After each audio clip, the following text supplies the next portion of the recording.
두 번째 시간에는 족장 시대의 배경에 대해서 살펴보겠습니다. 믿음의 조상 아브라함, 그리고 이삭, 야곱, 요셉으로 이어지는 이 세대들이 창세기에 보면은 그들의 활동상이 기록되어 있습니다. 그 당시 그 시대에 살고 있던 족장 시대에 그들이 과연 어디에서 어느 시대에 살았는지, 또 그게 정말로 역사적으로 일어났던 일인지 살펴보도록 하겠습니다. 족장 시대의 성경 기록들은 하나님께서 우리에게 주신 성경 말씀에 기록이 되어 있는데, 이것은 우리가 받아들이는 단순한 종교 경전이 아니라 실제 역사적인 가치를 가지고 있는 문서입니다. 역사적으로 입증이 될 수 있는 그런 문제입니다. 많은 사람들이 비교적 가까운 근래에 일어난 이스라엘의 역사는 인정을 하면서도 창세기에 기록되어 있는 이런 역사 자료들은 인정을 하지 않습니다. 왜 그러냐면요, 창세기 12장에 나오는 아브라함 이야기를 역사로 인정해버리면 창세기 1장부터 11장까지를 인정해야 된다는 겁니다. 천지 창조도 인정해야 되고 에덴 동산도 인정해야 되고 노아 홍수도 인정해야 된다는 겁니다. 창세기 기록을 받아들이는데 아브라함은 받아들이고 천지 창조는 안 받아들인다, 있을 수가 없거든요. 그러니까 함께 부정을 해버리는 겁니다. 창세기 기록 자체는 신화다. 그래서 그들이 믿기 싫어하는 천지 창조, 에덴 동산의 죄와 심판, 노아 홍수, 이걸 같이 거부하면서 정말로 받아들여야 될 아브라함과 이삭과 야곱과 요셉 이야기까지 제외시켜버리는 겁니다. 하지만 성경에 등장하는 이런 이름들은 어느 소설가가 머릿속으로 지어낸 사람들이 아니라는 겁니다. 가공의 인물이 아니라 실제 이런 이름들이 그 당시에 사용되고 있었습니다. 야곱, 제이콥, 야곱이라는 이름은 차갑 바자르에서 나온 BC 18세기 자료에 야콥 엘이라는 그런 이름이 있습니다. 그리고 힉소스 왕의 이름, 힉소스 왕은 옛날 함 족속이 세웠던 이집트 고왕국을 침략해가지고 이집트를 차지한 셈족 인물입니다. 야곱과 야곱 일가족이 이집트로 내려갔을 때 반갑게 맞이해준 그 왕이 힉소스 왕가 계열입니다. 그 힉소스 왕가는 함족이 아니라 그 미스라임의 후손인 이집트 사람이 아니라 기마민족입니다. 셈 계열을 기마민족입니다. 그 이름이 야콥 할이라고 합니다. 야곱하고 이름도 똑같아요. 야곱입니다. 그러니까 누가 가공의 등장인물을 지어냈으면 뭐 이상한 이름을 지어냈겠죠. 근데 분명히 역사적으로 사용되는 이름이라는 겁니다. 아브라함이 살던 곳이 어디입니까? 저 메소포타미아 땅의 갈대아 우르입니다. BC 16세기 고대 바빌론 자료에 보면 아밤람이라는 이름이 나옵니다. 아밤람, 아브라함과 거의 유사한 이름이죠. 그리고 그 형제 나홀, 마리 자료에 의하면은 나훌이라는 이름입니다. 이 이름 역시 역사 문서에 등장하는 이름입니다. 어느 소설가가 썼다면 이렇게 수많은 책 발굴도, 이 유적이 발굴도 되기 전에 이런 아브라함, 나홀, 야곱 이런 이름을 창작해가지고 지어내지는 못했을 겁니다. 나중에 비교적 최근에 이런 자료들이 발견되고 나서 역시 성경이 옳구나, 사람들이 그렇게 알게 된 겁니다. 후기 아시리아 자료에 나오는 그 도시 이름들이 있습니다. 투라키라는 이름이 있고 사룩이라는 이름이 있는데 이건 각각 데라와 스룩을 나타냅니다. 창세기에 기록되어 있는 그런 이름들이 다 역사적인 근거를 가지고 있다는 겁니다. 또 족장 시대의 그 풍습들을 보면 실제로 아브라함이 살고 있던 그 메소포타미아 지방에서 유래한 풍습들입니다. 아브라함은 자기가 아이를 낳지 못하자 하나님 앞에서 자기의 종 엘리에셀을 상속자로 삼으려고 합니다. 만약에 어떤 사람에게 아이가 없을 경우에 종을 아들로 입양하고 그 아들에게 모든 재산을 물려주고 관리하도록 할 수가 있습니다. 이 내용은 누지 자료에 기록된 내용입니다. 누지라는 건 도시 이름입니다. 메소포타미아 지방에서 발견된 그 유적 중에 한 군데인데 지금은 이라크 땅입니다. 이라크 땅에서 오늘날 이름으로 이야기하면은 요르간 테페라고 합니다. 자, 그 누지라는 곳에서 발굴된 그 자료를 보면 그 선사시대 자료부터 시작해서 아카드 왕조, 그 후리안 시기, 파르티안, 사사니안 시기 자료가 그 고대 도시에 그대로 다 보존이 되어 있습니다. 당시에는 오늘날과 같은 종이라든지 뭐 양피지 같은 건 발달하지 않았는데 문서 서판으로 남아 있어요. 그래서 토기에다가 글을 새겨가지고 진흙을 굽거나 아니면 돌에다가 새긴 그런 고대 문서 서판 태블릿이라는 그런 서판이 약 4,000개 정도가 발굴이 됐습니다. 그 안에는 매매 계약에 대한 이야기도 있고 법령에 대한 이야기도 있고 사무행정에 대한 다양한 자료들이 기록되어 있습니다. 그래서 종을 상속자로 삼는 그런 제도, 성경 기록하고 정확하게 일치합니다. 그리고 아브라함이 아이를 갖지 못하자 사라가 하가를 아브라함에게 첩으로 줍니다. 이것 역시 고대 바빌론 지역에서 유행하던 풍습입니다. 그리고 그게 팔레스틴하고 이집트에까지 다 영향을 미쳤습니다. 부인이 아이를 낳지 못하면 부인이 데리고 있는 그 몸종, 여종을 남편에게 첩으로 넣어주고 그녀를 씨바지로 삼아가지고 그에게서 난 아이를 상속자로 정하는 방법입니다. 물론 이건 하나님께서 정하신 약속의 방법은 아니었고 사람들이 만들어낸 제도에 의지해서 이 사라가 남편에게 첩을 얻어준 겁니다. 그래서 거기에서 이스마엘이 태어나죠. 그 다음에 창세기 21장 9절에서 11절 보면은 그 아이를 낳지 못해서 첩을 들였는데 본 부인이, 정실 부인이 아들을 낳았단 말입니다. 이삭을 낳았어요. 그러면 그동안에 같이 결혼 생활을 해온 이 첩하고 첩의 자식은 어떻게 하느냐? 쫓아내면 되는 거 아니냐? 그게 쉬운 일이 아닙니다. 고대 바빌론의 법전을 살펴보면 정실 부인이 아들을 낳더라도 첩이 된 여종과 그녀의 아들은 그녀 역시 아내이고 아들이기 때문에 쫓아낼 수 없다고 되어 있습니다. 그래서 아브라함이 고민을 한 겁니다. 사라는 자꾸 이 하가를 내보내라고 하고 첩을 얻어준 것도 사라인데 이번엔 자기가 하가를 내쫓으라고 합니다. 자기가 이삭을 낳았거든요. 이스마엘이 이삭을 구박합니다. 그러니까 저 종의 아들을 보기 싫으니까 종과 종의 아들을 내보내라고 합니다. 아브라함이 고민에 빠지는 겁니다. 당시 풍습에 따르면 자기가 아내로 취한 이 여종은 이제 부인의 위치에 있기 때문에 함부로 내쫓지 못합니다. 근데 하나님께서 그에게 확신을 주시죠. 사라의 말 그대로 그 여종과 여종의 아이는 내 상속자가 아니니까 내보내라고 합니다.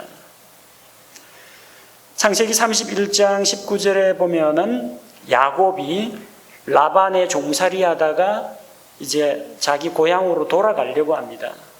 알리지 않고 몰래 도망가려고 하죠. 그래서 레아와 라헬과 그리고 빌하와 실바까지 다 불러 모아가지고 자기 아이들을 데리고 가축들을 데리고 도망을 가려고 합니다. 그때 도망갈 때 라헬이 자기 아버지의 우상 드라빔이라고 하는 가정수호신을 훔쳐냅니다. 이 가정수호신이라는 것은 종교적인 그런 의미도 있는데 그 드라빔을 가진 사람이 그 집안의 상속자입니다. 그 집안의 재산을 차지할 수 있는 그런 권리를 가지고 있습니다. 그러니까 보니까 라반이 야곱 도망간 거야, 그리고 딸 도망간 거야, 아내로 자기가 줬기 때문에 어쩔 수가 없는데 드라빔을 내놓으라는 겁니다. 길을 쓰고 사흘 길을 쫓아온 이유가 바로 그 때문입니다. 또 창세기 27장 37절에서 38절 보면은 이삭이 장자의 축복을 내리는데 에서가 사냥 간 틈에 야곱이 대신해서 장자의 축복을 받죠. 이삭이 유언장을 작성하지는 않습니다. 상속 문서를 남기지는 않습니다. 그냥 손 얹고 아들에게 기도하면서 축복을 합니다. 그런데 이 당시에는 문서라든지 도장이라든지 사인이라든지 이게 보편화된 시기가 아닙니다. 그래서 구두로 하는 말도 법적인 효력이 있습니다. 다른 사람에게 우리 집 밭을 당신에게 양 몇 마리 받고 팔겠다 말하고 주변에 들은 증인이 있으면 거래가 성립합니다. 구두 계약도 계약으로 인정한다는 겁니다. 그게 누지 자료에 나오는 그 서판들에 보면 그런 법령들과 또 그 당시의 생활 풍습들이 다 나타나 있습니다.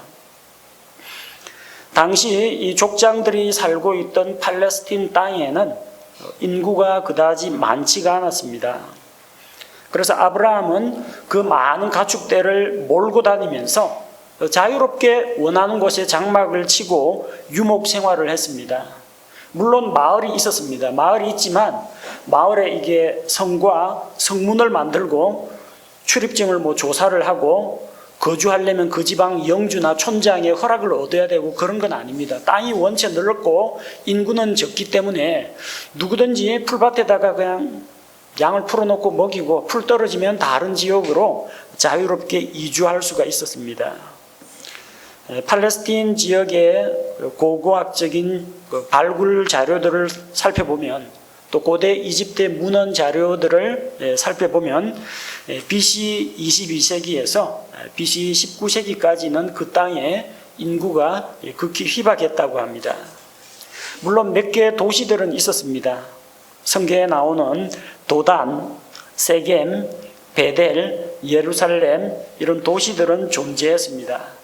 그러나 어떤 강한 통치권, 행정권 그리고 영토의 경계 이런 걸 가지고 있던 그런 시기가 아닙니다. 아직까지 청량술이 발전한 그런 때도 아니고 마을마다 지게석을 놓아가지고 경계 구분선을 놓은 것도 아니기 때문에 여행자들도 자유롭게 다니고 유목민들이 땅을 넓게 사용하면서 다녔습니다. 그래서 창세기 13장 9절에서 12절 보면은 아브라함이 그 가축들이 불어났어요. 아브라함의 조카 롯도 가축이 불어나서 그 땅이 그들을 용납지 못한다라고 했습니다. 근데 문제는 그 지역 주민들이 아브라함하고 롯에게 너 이방인이니까 이 땅에서 나가라고 한 적이 없다는 겁니다. 아무도 그들이 들어와서 살고 가축을 불리고 자기들의 그 목초지를 점령해도 뭐라고 하는 사람이 없었습니다. 자유롭게 이주했습니다.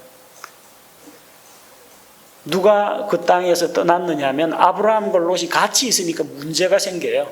자꾸 물 먹이고 가축들에게 풀을 먹이는데 문제가 생기니까 목자들 사이에서 다툼이 일어납니다.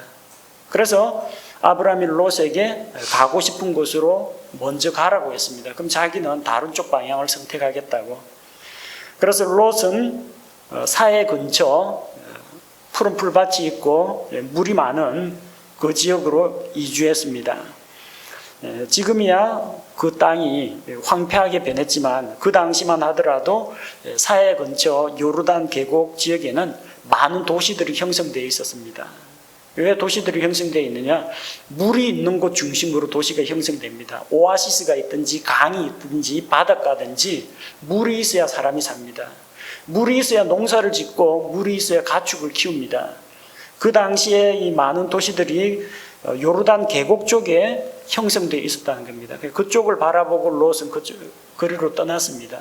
근데 아브라함이 다니던 그런 지역은 어떤 고대 도시 같은 그런 형태를 갖춘 그런 곳이 아니라 넓은 땅이었습니다. 누구든지 여행 다닐 수가 있고 누구든지 가축을 풀어서 먹일 수 있는 그런 지역이었다는 겁니다. 나중에 이 가나안 땅에 들어와서 이스라엘 민족이 정착하게 된 이후에는 집을 짓고 살았습니다. 너희가 내 말에 순종하면은 그 땅에 들어가서 내가 손으로 짓지 아니한 큰 집을 내게 주리라. 내가 가꾸지 아니한 포도원을 내게 주리라. 그 땅에 들어가서 이제 정착 생활을 하면은 집 짓고 삽니다. 물론 천막 생활도 하긴 하겠지만 안정적인 생활을 하게 된다는 겁니다. 근데 족장들 시대에는 집 짓고 산 게 아닙니다. 벽돌이나 뭐 돌담 이런 걸로 집을 짓고 산 게 아니라 텐트입니다. 천막 치고 양떼 먹이다가 풀 떨어지면 천막 접고 다른 데로 이주하곤 했습니다.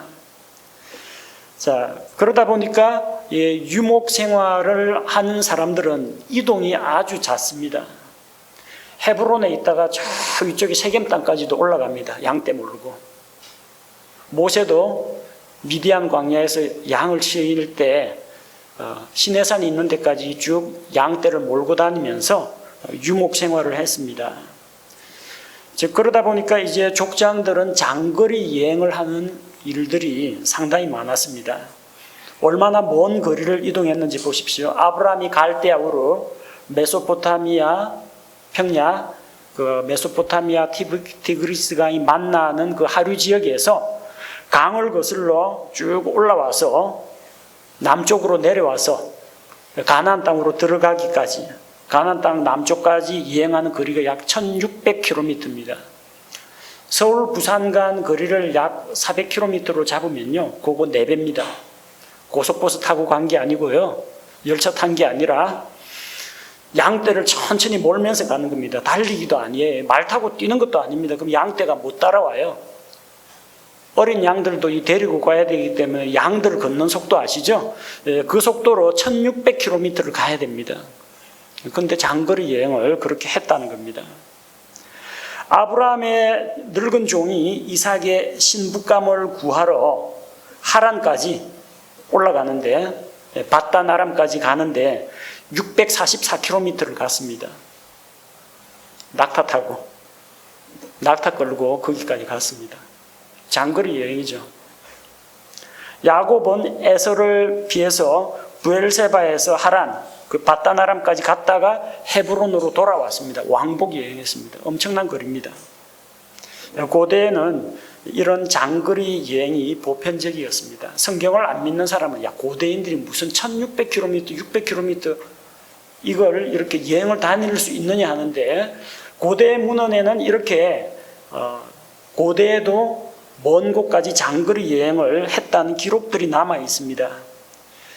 마리 자료에서 나온 편지를 보면은 이 하솔에서 메소포타미아 남쪽 엘람까지 여행한 자료가 있습니다. 하솔 땅이 어딘지 아시죠? 저 갈릴리 호수 저 북쪽에 있는 하솔 땅. 야빈, 성경 지리 공부하신 분 생각날 겁니다. 그 하솔에서부터 자그마치 메소포타미아 남쪽 엘람 지방까지 여행을 한 기록이 있습니다. 그러니까 바빌론 군대가 이스라엘 땅 쳐들어와서 유다 사람들 잡아다가 자기들 바빌론 땅에 포로로 데려다 놓는 게 가능하다는 이야기입니다. 또 소아시아 지방에 있는 가니스에서 나온 갑바도기아, 성경에 갑바도기아로 되어 있죠. 갑바도기아 자료에 의하면 아시리아와 히타이트가 무역을 한 거래 내용도 나옵니다. 아시리아는 바빌론보다 조금 북서쪽에 있고요. 히타이트 족속은 팔레스틴 땅에서 저 북쪽입니다. 유럽으로 넘어가기 전 부분에 히타이트 땅이 있습니다. 고대의 철기 문명을 발전시킨 왕국인데 서로 간에 교역이 있었다는 무역 거래한 문서들이 다 남아 있습니다. 또 아카드 왕국은 저 바빌론 땅, 그 수메르 족속들이 살던 그 바빌론 땅이 있습니다. 아카드 왕국의 사르곤 황제와 그의 손자 나람신이 지중해 연안까지 군사를 이끌고 정복 전쟁을 벌이러 간 그 기록이 남아 있습니다. 성경에 나오는 족장들의 장거리 여행이 거짓말이 아니라는 겁니다. 무역상들도 왔다 갔다 했고요. 전쟁 때문에 이주하기도 했고 실제 이런 여행이 보편적이었다는 것을 보여줍니다. 자, 하나님께서 그런 갈대아 우르 지방에 살던 아브라함을 불러내셨습니다. 왜? 그 땅에 있으면 배울 수 있는 게 우상숭배 말고는 없습니다. 고대 바빌론 사람들의 그런 타락한 종교와 타락한 문화를 그대로 배우게 됩니다. 자, 그래서 하나님께서 이제 모든 인간을 다루는 방식에서 한 개인과 민족에게 관심을 두셨다는 겁니다. 그 이전의 역사를 보면 하나님이 전체를 다루셨습니다. 전 인류라고 할 수 있는 에덴 동산의 아담과 이브를 다루셨습니다. 사람들이 땅에 퍼져나가니까 그들 전체를 보시고 그들의 죄에 대해서 전 세계적인 홍수 심판을 내렸습니다. 자, 그런데 이 온 땅이 부패하고 모든 사람이 죄인이 되었는데 그들을 구원하기 위해서 하나님의 관심은 전 세계를 하나님의 마음속에 품고 있지만 한 사람에게 주목하셨습니다. 아브라함 한 사람에게. 그래서 아브라함을 통해서 하나님이 계획하신 것은 무엇이냐? 약속의 씨가 이 땅에 오는 것입니다. 아담과 이브에게 약속하신 여자의 씨로 날자, 남자로 말미암지 않고 처녀의 몸에서 날 여자의 씨, 그가 구원자가 되어서 뱀의 권세를 깨뜨리고 사람들을 죄에서 구원한다는 겁니다. 그러려면 약속의 씨가 와야 되는데 바로 아브라함을 통해서 오게 하십니다. 아브라함과 이삭과 야곱과 야곱의 넷째 아들 유다 지파에서 이스라엘 민족 가운데 유다 지파 가운데서 다윗의 가문 가운데서 예수 그리스도가 나게 하시고 이 예수님을 통해서 전 인류를 구원할 그런 계획을 세우신 겁니다. 하나님의 관심은 이 아브라함 한 사람이 아니라 아브라함의 씨로 오실 구원자 예수 그리스도에게 관심이 맞춰진 겁니다. 이스라엘 민족이 왜 중요하냐? 이 땅에 구원자 예수 그리스도께서 오시는 복의 통로가 되었기 때문입니다. 또 하나님께서 기록하신 성경 말씀을 이스라엘 사람들에게 성경을 맡기셨기 때문입니다. 자, 아브라함이 언제적 사람이냐? 아브라함의 출생 시기에 대해서는 논란이 많습니다. 자유주의 입장에서는 아브라함의 그 활동 시기, 출생 시기를 약 BC 15세기 후반으로 꼽고 있습니다. 자유주의는 연대를 이렇게 물립니다. 왜? 저 먼 옛날 BC 2000년 이렇게 되면은 제대로 된 어떤 역사적인 자료 같은 것이 없다라는 겁니다. 그래서 그런 것들을 받아들이기를 거부하고 성경 기록이라든지 이런 것들도 하나님께서 모세를 통해서 주셨다라고 믿지 않고 후대의 사람들이 모세가 쓴 글에다가 덧붙이거나 재편집을 했다 그런 식으로 주장을 합니다. 어떤 학자는 BC 20세기, 어떤 학자는 BC 22세기 등 다양한 견해가 있습니다. 근데 이 아브라함이 상당히 중요합니다. 이스라엘 민족의 시작입니다. 이스라엘의 역사를 우리가 공부한다면 아브라함이 언제적 사람인지, 과연 역사적인 인물인지 알고 넘어가는 게 필요합니다. 그래서 이 아브라함의 연대를 추정하는 데에는 세 가지 자료가 필요합니다. 첫 번째는 출애굽 시기가 언제냐 하는 겁니다. 이집트에서 나온 시기가 언제냐. 두 번째는 이집트 체류 기간이 몇 년이냐 하는 겁니다. 그 다음은 아브라함의 출생부터 시작해서 요셉의 초청으로 야곱이 이집트에 내려간 그 기간. 자, 그러면은 거꾸로 계산해 볼게요. 아브라함이 태어나서부터 요셉이 이집트에 내려간 기간 더하기 야곱의 가족들이 이집트에서 번성하기 시작해서 모세의 인도로 출애굽하기까지의 기간, 이집트 체류 기간, 요거 하면 출애굽 시기 나오겠죠. 그럼 그 출애굽 시기에서 이 연수까지 거슬러 올라가면은 아브라함이 태어난 시기가 나오게 됩니다. 자, 아브라함의 출생 시기를 계산을 해보겠습니다. 자, 아브라함의 출생부터 이삭을 낳기까지 얼마 걸렸어요? 가나안 땅에 들어왔을 때가 75세입니다. 그리고 25년 뒤에 100세의 아이를 얻게 됩니다. 아브라함에서 이삭에게 다음 세대 넘겨줄 때까지 몇 년 걸렸어요? 100년 걸렸습니다. 그 다음에 이삭이 야곱을 낳을 때가 60세였습니다. 야곱을 낳은 다음에 야곱부터 계산해서 야곱이 이집트에 내려갔을 때 파라오 앞에 서가지고 내 인생에 지나온 살아온 날수가 130년이라고 이야기하죠. 아브라함 100년, 바톤 넘겨서 이삭으로부터 60년, 160년, 야곱이 이집트에 내려갈 때 130년, 전부 290년입니다. 세 번째 건 나왔죠. 아브라함의 출생부터 요셉의 초청으로 야곱이 파라오 앞에 설 때까지 290년입니다. 하나 해결됐습니다. 자, 그 다음에 이집트 탈출 시기가 언제냐 하는 겁니다. 요거는 레온 박사의 책하고 존스 박사의 책이 다릅니다. 성경을 가지고 우리가 검증을 해봐야 됩니다. 우선 성경 그 연대기에서 가장 중요한 부분이 열왕기상 6장 1절입니다. 열왕기상 6장 1절은 우리가 좀 이해를 하고 넘어갈 필요가 있습니다.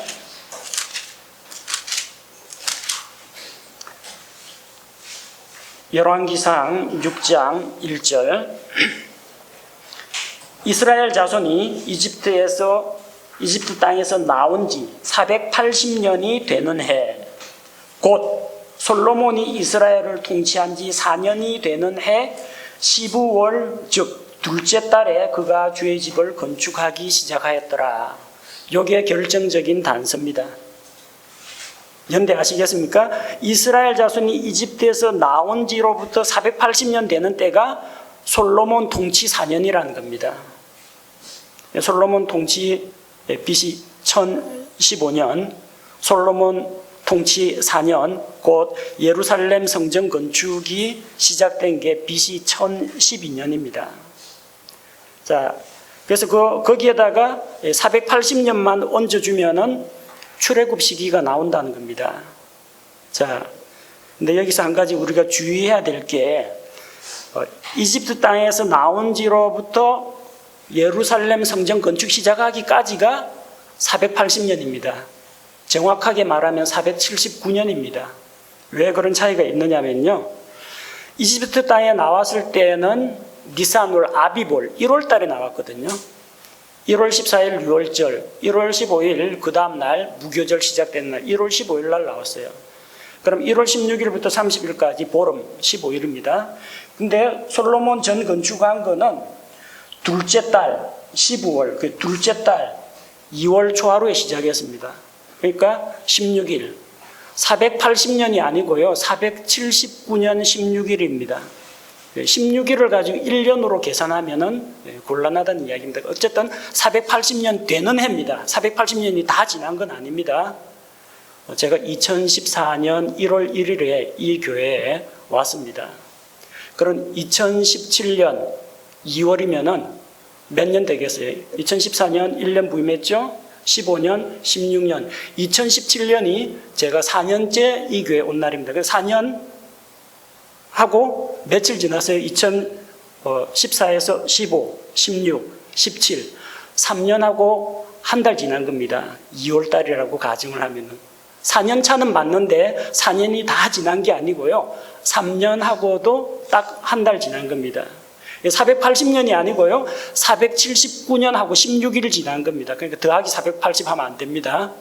이런 것들을 이제 존스 박사의 책에서 아주 자세하게 이 왕이 몇 월 달에 왕위에 올랐느냐, 그걸 가지고 왕이 계승한 날짜를 날짜 단위로 계산을 합니다. 그래서 다른 학자들하고 날짜 계산하면 꼭 1, 2년씩 어긋나는 그런 게 있습니다.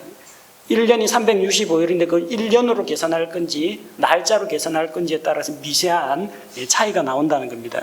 그래서 16일은 좀 떼놓고 479년으로 보고 예루살렘 성전 건축 시작이 1012년입니다. 1012년에서 479년 거슬러 올라가면은 출애굽 시기는 BC 1491년입니다. BC 1491년 아마 또 다른 데서 이야기하는 출애굽 시기하고는 조금 차이가 날 겁니다. 다른 데는 보통 1445년, BC 1445년, 1446년 이렇게 꼽고 있거든요. 근데 이거는 열왕기상 6장 1절을 기준으로 정확하게 계산하면 BC 1491년입니다. 그러니까 BC 1491년이면 BC 15세기겠죠. 만약에 그 자유주의 신학자들이 말하는 것처럼 아브라함의 출생 시기를 BC 15세기로 잡으면 어떤 일이 일어났냐? 아브라함이 모세하고 같이 이집트에서 나와야 됩니다. 이런 황당한 일이 일어난다는 겁니다. 그럴 리는 없겠죠. 아브라함은 모세보다 훨씬 더 이전의 사람입니다. 그 자유주의 견해는 맞지 않다는 겁니다. 자, 그럼 그 다음에 이집트 체류 기간이 몇 년이냐 하는 겁니다. 요거는 6강에서 좀 자세히 다루도록 하겠습니다. 두 가지 견해가 있는데요. 430년을 이집트 종살이 기간으로 꼽는 견해가 있고 215년을 꼽는 견해가 있습니다. 이거는 우리 교회 출애굽기 강좌에 보면은 상세하게 나옵니다. 이 430년이 이집트의 체류 기간 430년을 이야기하는 건지 아니면 떠돌이 생활을 하던 이스라엘이 430년이 끝나는 날 이집트에서 나왔다는 이야기인지, 이집트에서 떠돌이 생활만 한 게 아니거든요. 가나안 땅에서도 그들은 땅을 얻지 못하고 나그네 생활을 했습니다. 자, 그래서 만약에 이 날짜를 계산하는데 이제 레온과 같은 일반적인 그 신학자들이 주장하는 것처럼 이집트 체류 기간을 430년으로 잡으면요, 그리고 그는 출애굽 시기를 BC 1446년으로 잡습니다. 1446년, 체류기간 430년, 족장들의 시기 290년, 합치면 BC 2166년이 됩니다. 그러니까 BC 22세기라는 그런 견해가 여기서 나오는 겁니다. 근데 우리는 이집트 체류기간을 215년으로 잡고 있습니다. 이건 출애굽기 강좌를 참고하시기 바라고, 킹제임스 흠정역 부록으로 나오는 존스 박사의 성경 연대기를 보면은 215년 정도라는 것을 알 수가 있습니다. 그래서 215년으로 잡으면은 출애굽 시기 BC 1491년, 이집트 체류 기간 215년, 족장들의 시대 290년, 합치면은 약 BC 1996년, BC 20세기 사람이라는 걸 알 수가 있습니다. 1996년 그냥 간략하게 해서 대략 기원전 2000년 그 즈음의 사람이다 그러면은 외우기가 편할 겁니다. 대충 그 즈음의 사람이라고 생각하면요, 우리 역사 연표하고 한번 비교해 보십시오. 당군조선 언제예요? BC 2333년. 아브라함 여기 있을 때 그 셈족 일부는 저쪽에 시베리아 벌판 거쳐가지고 한반도까지 들어왔다는 이야기입니다. 뭐 하늘에서 뭐 하나님의 아들이 뭐 내려와 곰하고 결혼해가지고 사람이 되었을 리는 없을 테니까 그들도 분명히 노아의 자손, 그 중에서도 셈의 후손일 겁니다. 한반도 땅에 들어온 사람들도요. 자, 그렇게 꼽으면은 저 시기가 거의 어느 때 시기인지 아마 이해를 할 수 있을 겁니다. BC 2000년 즈음의 사람이 이제 아브라함이라고 보시면 됩니다. 자, 아브라함의 연대 추정은 뭐 여기까지 하고요. 그 자세한 것은 구약 성경 연대기 할 때 에덴 동산 연대 추정까지 거기 다 나옵니다. 그때 가서 상세하게 다루도록 하고요. 자, 아브라함이 살던 땅, 그 지역은 어떤 지역이었느냐? 노아 홍수가 끝나고 나서 방주는 아라랏산 기슭에 걸렸습니다. 방주 안에는 노가 없습니다. 방향타, 키도 없습니다. 바람 부는 대로 물결 치는 대로 때밀려 다니다가 산기슭에 걸렸고, 그리고 물이 빠지기 시작했습니다. 그리고 물이 땅에서 완전히 물러가고 땅이 마른 다음에 방주에서 노아와 노아의 부인 셈, 함, 야벳과 그 아내들 이렇게 다 나왔습니다. 그 다음에 산을 따라서 이제 물을 찾아야 되겠죠. 쫙 내려오면 티그리스 강, 유프라테스 강하고 만납니다. 처음에는 그 주변에서 살다가 바벨탑 사건 때문에, 니무롯을 중심으로 하는 그 바벨탑 건설 때문에 사람들의 언어가 서로 소통이 안 되는 그런 현상이 벌어지죠. 같은 언어를 가진 사람들끼리 뿔뿔이 흩어집니다. 자, 거기에서 셈, 함, 야벳이 갈라졌는데 셈족 계열에 속해 있던 아브라함이 살던 그곳이 메소포타미아 평야 부근이었다는 겁니다. 그가 살던 그 시대에는 우르 왕조의 셋째 왕조 당시에 아브라함이 살았습니다. 메소포타미아 남부 지방의 수도가 우르입니다. 근데 그 지방이 이제 갈대아 사람들이 산다고 해서 우리 붙여서 갈대아 우르라고 부릅니다. 문화로는 당시 도시 문명을 건설한 수메르 문화가 발달하던 시기입니다. 아카드라는 지방의 그 아카드의 통치자인 사르곤 대제가 에렉의 왕인 루갈 자기시를 물리칩니다. 이 에렉은 다른 말로 우르기라고 하고 이게 우르입니다. 초대 왕조죠. 루갈 자기시를 물리치고 사르곤 대제가 영토를 이제 확장시킵니다. 그 당시 그 에렉 우르가 지배하던 지역은 남부 메소포타미아를 통합해서 번영을 이루고 있던 그런 시기입니다. 그런데 사르곤 대제가 집권하면서 그 영향력을 중앙 페르시아는 물론이고 지중해까지 원정을 갑니다. 유럽 지역까지 넘보게 된다는 겁니다.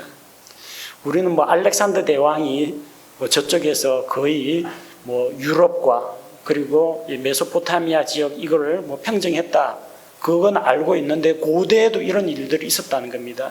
한 제국의 힘이 넘쳐날 경우에는 가만히 고여 있는 물은 썩습니다. 그 중에 신하들이 여럿 있고 부하 장군들이 여럿 있는데 왕권의 위협을 최소화하려면 어떻게 됩니까? 관심을 밖으로 돌려야 됩니다. 원정 보내는 겁니다. 전쟁하고 영토 넓히고 백성들이 계속 불어나니까 새로운 땅으로 또 이주시키고 이런 정책으로 확장 정책을 펼쳤습니다. 그래서 페르시아로부터 시작해서 지중해까지가 다 사르곤의 제국이 되었습니다. 그런데 이 아카드의 통치자 아카드 왕조는 북쪽 자그로스 산에서 내려온 야만인 구티에 의해서 망합니다. 야만인이라고 하는데 이제 바바리안입니다. 문명이나 교육 혜택을 받지 못한 이 난폭한 사람들이 있죠. 우리 입장에서 야만인이지 자기들로 이야기하자면은 이 문명인이 아닌 힘을 숭배하는 그런 부족입니다. 그 구티가 이끄는 그런 부족에 의해서 이 아카드 왕조가 망하게 됩니다. 근데 에렉의 왕 우타헤갈이 구티의 정권을 무너뜨립니다. 그러니까 다시 에렉 우르가 정권을 차지하죠. 이게 두 번째 왕조입니다. 그 다음에 우르의 왕 우르 남무가 다시 그를 물리치고 우르 제3왕조를 세우는데 이때 시기가 아브라함이 활동하던 시기입니다. 비교적 이제 이 전쟁 같은 것들이 다 끝나고 새로운 왕조가 형성되어 가지고 정치적으로 안정되고 경제적으로 성장하고 문화가 번창하던 그런 시기라는 겁니다. 당시 사람들이 섬기던 그런 종교는 지금도 고대 신전 지구라트의 유적이 남아 있습니다. 고대 수메르 사람들은 폭풍의 신 엔릴 그리고 그의 아내 달의 여신 닌리를 섬겼습니다. 그런데 이 신들이 결국 그 왕조가 바뀌고 또 다른 문화권으로 가면서 여러 가지 다양한 이름을 갖게 됩니다. 우르에서는 엔릴과 닌리를 각각 남신, 여신애가 그러면은 인간적으로 생각하는 겁니다. 남신과 여신이 결혼해서 아기신을 낳는다 그렇게 생각한 겁니다. 그래서 그들의 아들인 달의 신 난나 그리고 달의 여신 닌가를 섬겼습니다. 또 그들 사이에서 또 태양의 신 우투와 달의 여왕 이난나가 태어납니다. 쉽게 이야기하면 무슨 이야기냐면요. 고대 바빌론 지역은 유일신을 섬기는 지역이 아니었다는 겁니다. 다 신교입니다. 그리고 인본주의 신입니다. 신이 결혼하고 짝짓기 해가지고 뭐 남신, 여신을 또 낳고 아들신, 딸신 이런 게 막 나옵니다. 또 그들의 신앙에서 알 수 있는 것처럼 그들은 창조주 하나님을 섬기지 않았다는 겁니다. 해와 달과 폭풍과 같은 사람들이 감히 어찌할 수 없는 강력한 힘을 지닌 자연을 섬겼다는 겁니다. 그러나 해와 달과 별과 바람과 바다 이런 것은 하나님께서 창조하신 창조물에 불과합니다. 하나님의 피조물입니다. 조물주 하나님, 창조주가 아니라는 겁니다. 살아계신 창조주 하나님을 버리고 이 타락한 인간들은 창조물을 하나님처럼 경배하고 섬겼다는 겁니다. 아브라함의 아버지 데라가 거기에서 우상을 섬겼다 하고 여호수아가 증언하고 있습니다. 데라 밑에 그냥 가만히 내버려 두면 아브라함을 믿음의 조상으로 키울 수가 없습니다. 거기에서 떨어져 나와서 하나님의 말씀을 따라 약속의 땅으로 가서 세계 역사의 중심지가 될 그곳에 하나님이 원하시는, 하나님이 쓰시는 민족, 이스라엘 민족을 이루는 것이 하나님의 계획이었다는 겁니다.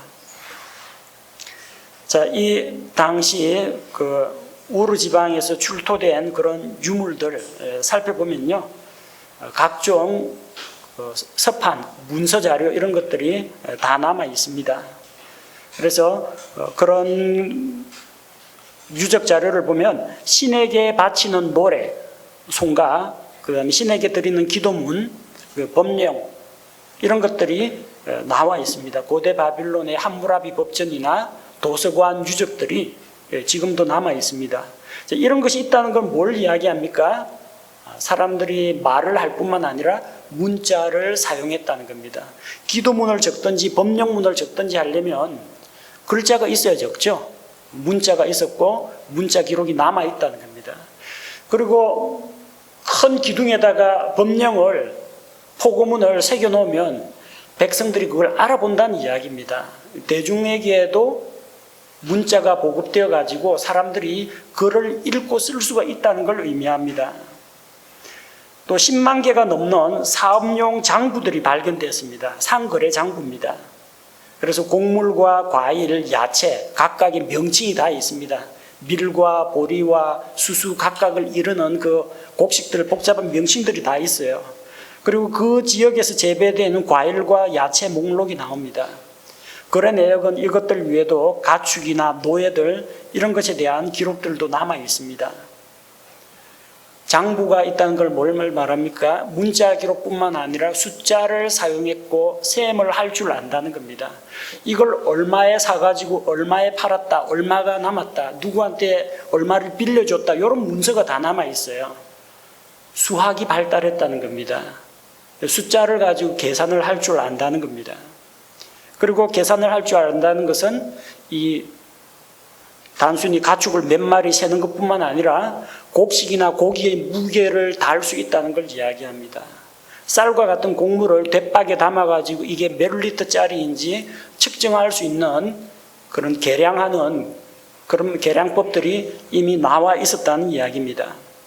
그 위에 유적지에서 질그릇이나 금속 장신구 같은 것들이 출토가 되었습니다. 그들이 광석을 녹여가지고 철을 뽑아내고 구리나 은이나 금을 뽑아낼 수 있는 재련 기술이 있었고 그것을 다듬고 세공하는 그런 기술들도 가지고 있었다는 걸 보여줍니다. 상당히 문명이 발달한 지역이라는 겁니다. 하지만 하나님께서는 아브라함을 거기에서 불러내셨습니다. 사도행전 7장 2절 3절을 보면 아브라함이 메소포타미아에 있을 때 하나님께서 그를 불러내셨다 기록되어 있습니다. 그래서 하나님의 계시는 아브라함이 받았는데 아브라함이 자기 가족들에게 이야기하니까 아버지 데라가 아브라함과 함께 그 아들들 손자 데리고 다 함께 길을 떠납니다. 아주 먼 여정입니다. 유프라테스 강을 쭉 거슬러 올라갑니다. 쉬운 일이 아닌 게 그 당시에는 이제 부족 개념이 있어가지고 부족 공동체가 그 사람들을 지켜줍니다. 근데 이제 떠돌이 생활이 돼가지고 이 소수의 무리가 떠나면 길에서 도적을 만날지 낯선 마을에서 약탈을 당할지 알 수가 없는 거예요. 믿음이 필요한 겁니다. 하나님의 보호와 인도를 믿고 아브라함 일가족은 이렇게 해서 이주해서 갈대아 우르에서 가나안으로 향하게 되는데 도중에 데라 일행이 이 하란에서 머물게 됩니다. 하란은 먼저 죽은 데라의 아들 이름입니다. 아마도 그 땅에 머물면서 아들을 그리워하면서 그 땅 이름을 그렇게 지은 모양입니다. 그래서 그 땅에 하란에서 머물고 더 이상 나아가지 않습니다. 그러니까 아브라함도 거기 하란에서 머물고 있었어요. 그 다음 아버지 데라가 죽은 이후에 아브라함이 가나안 땅에 들어오게 됩니다. 이때 아브라함이 가나안 땅에 들어왔을 때 나이가 75세였습니다. 나이 들면 보통 변화를 싫어합니다. 이사 가는 것도 싫어합니다. 그런데 75세의 몸으로 자기 아내 사라와 조카 롯을 데리고 가나안 땅에 들어오고 그 땅에 들어오자 하나님께서 그 땅을 아직까지 아들도 없는 그에게 이 땅을 너와 너의 씨에게 영원토록 주겠다 약속을 하십니다. 아브라함이 하나님의 약속의 말씀을 받아 믿음으로 출발했을 때 그때가 바로 이스라엘 민족 역사의 시작이라고 할 수 있습니다.